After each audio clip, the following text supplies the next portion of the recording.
अस्सलाम वालेकुम, मैं हूं आबिद अंदलीब। नाजरीन, बात हबीब अकरम साहब के इस जुमले से शुरू करते हैं कि अगर 14 माह बाद भी बात इमरान खान से ही करनी है, शौकत खानम के बेटे से करनी है, तो फिर आज ही क्यों ना कर ली जाए।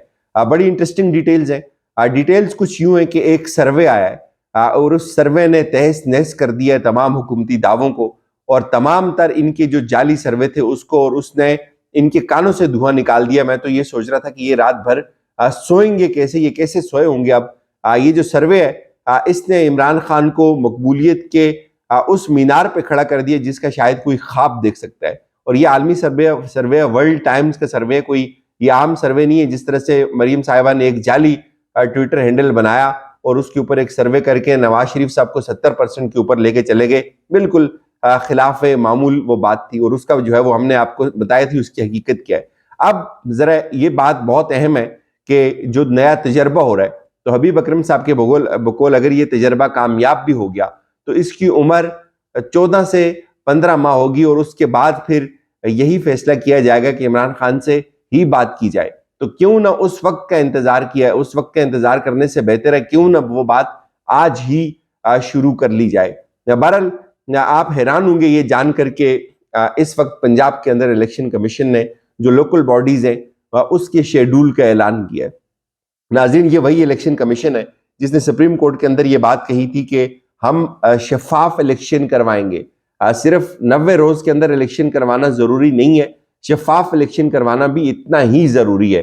तो उन्होंने उस वक्त इलेक्शन कमीशन ने सुप्रीम कोर्ट से जो टाइम लिया था उसमें एक ग्राउंड ये भी थी कि चूंकि आइन में साफ और शफाफ इलेक्शन की भी बात होती है, तो लिहाजा ये जरूरी है कि हालात ऐसे हों, एक कंसेंसस डेवलप हो, तमाम लोगों को फ्री एंड फेयर चांस मिले इलेक्शन का, और एक लेवल प्लेइंग फील्ड हो, तो हम इलेक्शन के अंदर जाएंगे। तो उसके लिए बहुत जरूरी है कि थोड़ा सा ये जो एक डस्ट है इसको बैठने दिया जाए। तो आज वही इलेक्शन कमीशन लोकल बॉडीज के इलेक्शन का ऐलान कर रहा है, एक ऐसे वक्त में जब तहरीक इंसाफ की सारी क़यादत अंदर है, एक ऐसे वक्त में जब एक मैसिव क्रैकडाउन है तहरीक इंसाफ के ऊपर। और वही इलेक्शन कमीशन जब जनरल इलेक्शन की बात आती है, ये सिर्फ पंजाब के सूबाई असम्बली के इलेक्शन की बात आती है, तो वो सुप्रीम कोर्ट के आगे जाकर ये कहता है कि हम तैयारी शुरू कर रहे हैं। जब एक माह गुजर जाता है तो फिर वो सुप्रीम कोर्ट के उस फैसले को ही चैलेंज करता है और ये ग्राउंड्स लेता है कि ये आपका मैंडेट नहीं है तारीख देना। और फिर वो साथ ये कहता है कि इस वक्त इलेक्शंस नहीं हो सकते। वो ये कहता है कि इलेक्शन शफाफ करवाना भी जरूरी है, तो शफाफ इलेक्शन नहीं हो सकते क्योंकि इस वक्त हालात अच्छे नहीं है। इस वक्त पॉलिटिकल पोलराइजेशन बहुत ज्यादा है, और अफरा तफरी बहुत ज्यादा है, और दहशतगर्दी बहुत ज्यादा है। और दूसरी तरफ वही इलेक्शन कमीशन लोकल बॉडीज के इलेक्शन के शेड्यूल का ऐलान करता है पंजाब के अंदर। और आपको पता है कि पंजाब के अंदर लोकल बॉडीज के इलेक्शन के शेड्यूल का ऐलान सेंसस के अलावा या हल्का बंदियों के अलावा या इसका मंसूबा क्या हो सकता है।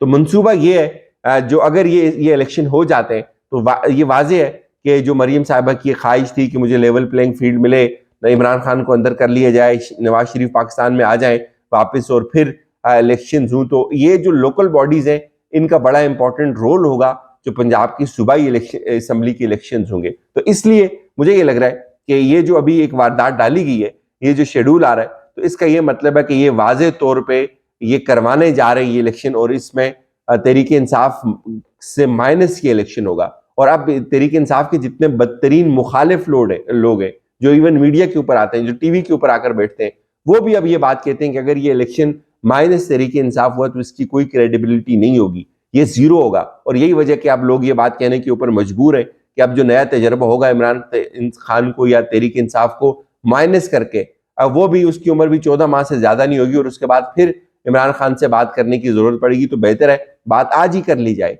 और अब मैं इससे भी आपको बड़ी भयानक गेम बताता हूं।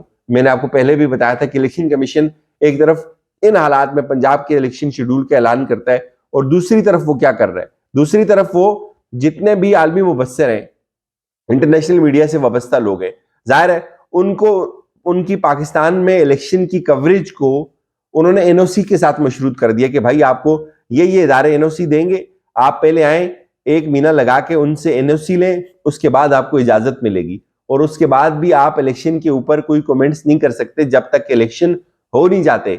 जब रिजल्ट्स आ जाएंगे उसके बाद आप कमेंट्स करते रहें।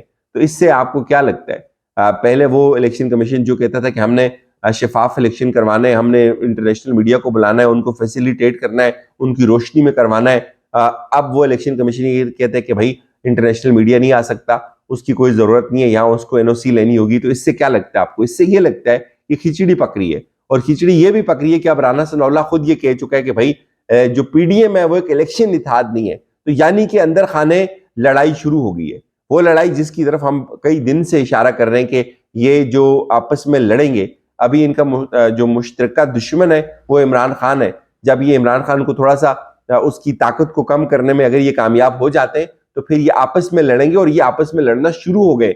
अब ये एक तरफ ख्वाजा आसिफ टीवी के ऊपर आकर ये कहते हैं कि हम सब लोगों को इकट्ठा लड़ना चाहिए, क्योंकि उस वक्त उनको नजर आ रहा होता है कि भाई इमरान खान सामने खड़ा है, उसकी मकबूलियत का पहाड़ खड़ा है, वो हमें नहीं आगे आने देगा। और अब ये एक तरफ ये कहते हैं कि नहीं, ये तो इलेक्शन इत्तेहाद है ही नहीं है। अब इस सब में एक इंपॉर्टेंट डेवलपमेंट हुई है।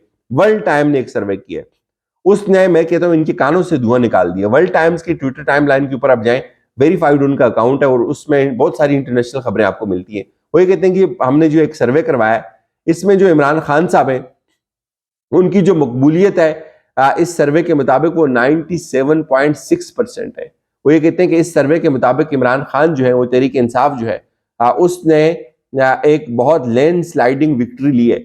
और जबकि मियां नवाज शरीफ जो है पीएमएलएन के, वो उनको सिर्फ 1.6% वोट पड़ा है, और आसिफ जरदारी साहब को 0.7% वोट पड़ा है। ये वर्ल्ड टाइम का जो सर्वे, उनकी जो ट्विटर टाइम लाइन है इसके ऊपर मौजूद है। एक तरफ इमरान खान है, चेयरमैन इमरान खान पीटीआई के 97.6% पे, दरमियान में नवाज शरीफ है 1.6% पे, और बिल्कुल कार्नर में पीपीपी के आसिफ जरदारी साहब है। और ये कहता है जी कि most popular political leader at this point in Pakistan, इस्लाम पाकिस्तान का सबसे पॉपुलर लीडर जो है वो इमरान खान है, और इस सर्वे में वो कह रहे हैं कि वो 97.6 है। आप छोड़ दें इस ट्विटर को, आप कोई और इंटरनेशनल अखबार उठा के चेक करें। ये आप क्या समझते हैं कि ये 10, 20, 30 पाकिस्तानी लोग देखते होंगे? इसमें क्या इंटरनेशनल मुबस्सर नहीं देखते होंगे? उनकी मीडिया के लोग नहीं देखते होंगे? और आप गार्डियन की ट्विटर लाइन के ऊपर जाएं, आप इमरान खान के एक और इंटरव्यू में देख रहा था जिसमें उन्होंने कहा जी कि मुझे ये इसमें कोई शक नहीं है कि मेरा जो ट्रायल है वो होगा, और ये सब कुछ मेरे लिए किया जा रहा है। आखिर कब तक ये बात चलेगी? तो हबीब अकरम साहब का ये जुमला बड़ा फिट बैठता है कि ये सब कुछ करने के बाद भी, ये जो तजर्बा है ये भी करने के बाद भी अल्टीमेटली क्या होगा? क्या पाकिस्तान के हालात ठीक हो जाएंगे इससे? इमरान खान खुद भी कहता है कि ये सब कुछ आप कर भी लेंगे, आपके पास क्या गारंटी है? मैं माइनस होने के लिए तैयार हूं अगर आपके पास कोई ऐसा फॉर्मूला है जिस फॉर्मूले के तहत आप पाकिस्तान के हालात को ठीक कर लेंगे। तो फॉर्मूला तो किसी के पास नहीं है। तो इस लम्हे अगर आपने 14 माह बाद फिर इमरान खान से बात करनी है तो बेहतर है वो बात आज ही क्यों ना शुरू कर ली जाए। लेकिन जाहिर है आज वो बात हो नहीं सकती। और एक चीज याद रखें, ये जो इत्तेहाद है ना, ये आपस में एक दूसरे को खाएगा, एक दूसरे को नोचेगा। और जिस तरह मैं कह रहा हूं ना कि जूतियों में दाल बट रही है, ये लड़ेंगे किसके ऊपर? ये उन लोटों के ऊपर लड़ेंगे। इनको बंदे चाहिए होंगे बहुत सारे हलकों पे। और अब अलमिया ये है कि नून लीग के अपने टिकट आरिफ हमीद भट्टी साहब की खबर के मुताबिक 10 लोग इस बात के ऊपर आ गए कि भाई वो हम शेर के निशान के ऊपर इलेक्शन नहीं लड़ सकते, हमारे लिए बहुत मसाइल है। और जाहिर है आप ये चीज देखें कि इमरान खान तो उसने तो महंगाई का भी तोड़ कर दिया था, उसने अपनी बयानिए के ऊपर और अपनी मकबूलियत के ऊपर इलेक्शन लड़ रहा है वो, और वो जीत रहे। और नून लीग के पास तो ना बयानी है, ना कोई मकबूलियत है, और ना ही इनके पास कोई कारकर्दगी है जिसकी बुनियाद के ऊपर ये इलेक्शन लड़ सकें, या आवाम के अंदर जाकर ये कहें कि हमने डॉलर इतना कम कर दिया, हमने प्राइसेस को इतना कंट्रोल कर लिया, हमने हालात इतने अच्छे कर दिए मुल्क के, हमने ग्रीन पासपोर्ट की इज्जत बढ़ा दी। तो वो शहबाज शरीफ जो है वो आम लेके जाते हुए कहते हैं जी आम खाएगा आम। तो इससे तो मुल्क नहीं चलते। बहरहाल इजाजत दीजिए, अपना फीडबैक दीजिएगा। खुदा हाफिज।